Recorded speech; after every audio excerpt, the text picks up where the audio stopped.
দেশি বিদেশি পাওনাদারদের চাপ আর প্রয়োজনীয় ডলার না পাওয়ায় দিন দিন কঠিন হয়ে পড়ছে বিদ্যুৎ জ্বালানি সরবরাহ ঠিক রাখা। ফলে বাধ্য হয়ে যেতে হচ্ছে লোডশেডিংয়ে। মূলত আমদানি নির্ভর পদক্ষেপ আর প্রয়োজনীয় প্রকল্পে অপ্রয়োজনীয় ব্যয় তৈরি করা হয়েছে এই সংকট। বিশেষজ্ঞরা বলছেন অর্থনীতির স্বার্থে যে কোনো উপায়ে নিরবিচ্ছিন্ন রাখতে হবে এই ব্যবস্থা।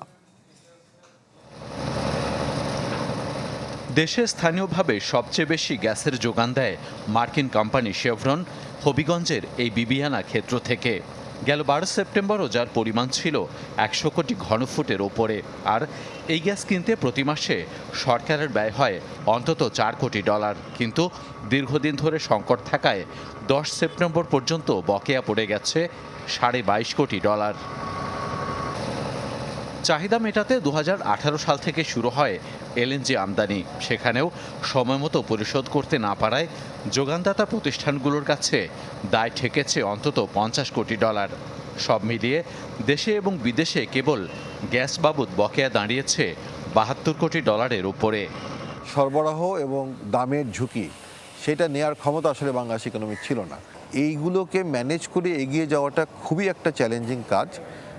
এখানে ফাইন্যান্সিং একটা বড় ইস্যু হয়ে দাঁড়াবে। কিভাবে আমরা এই জিনিসগুলোকে ফাইন্যান্সিং করে আস্তে আস্তে এগোতে পারবো। বৈদেশিক মুদ্রা যেসব জায়গায় ব্যয় হবে সে ব্যয় যুদ্ধকালীন অবস্থায় যেভাবে সংকুচিত হয়ে আসে ঠিক সেইভাবেই সংকুচন করে ফেলতে হবে। বাংলাদেশ ব্যাংকের হিসাবে সবশেষ অর্থ বছরে তেল গ্যাস সহ পেট্রোলিয়াম পণ্য কিনতে ব্যয় হয় $890 কোটি।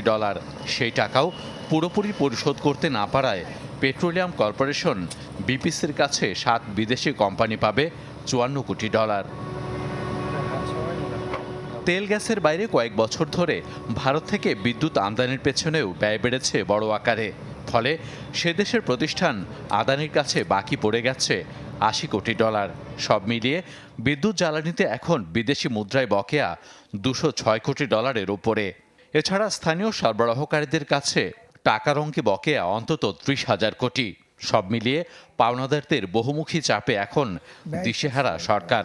এবং সমস্ত জায়গা থেকে ব্যয় সাশ্রয় করে সেটা জ্বালানি খাতে জ্বালানি সরবরাহের পেছনে ব্যয় করা এবং যে সমস্ত বৈদেশিক আমদানি সেবা বলেন পণ্য বলেন এ সমস্ত আমদানি রহিত করে সেই টাকা বিদ্যুৎ ও জ্বালানি আমদানিতে বা ব্যয় সরবরাহে ব্যয় করা, এগুলো করলেই দেখা যাবে যে 1 বছরের মধ্যেই চেহারা ফিরে যাবে।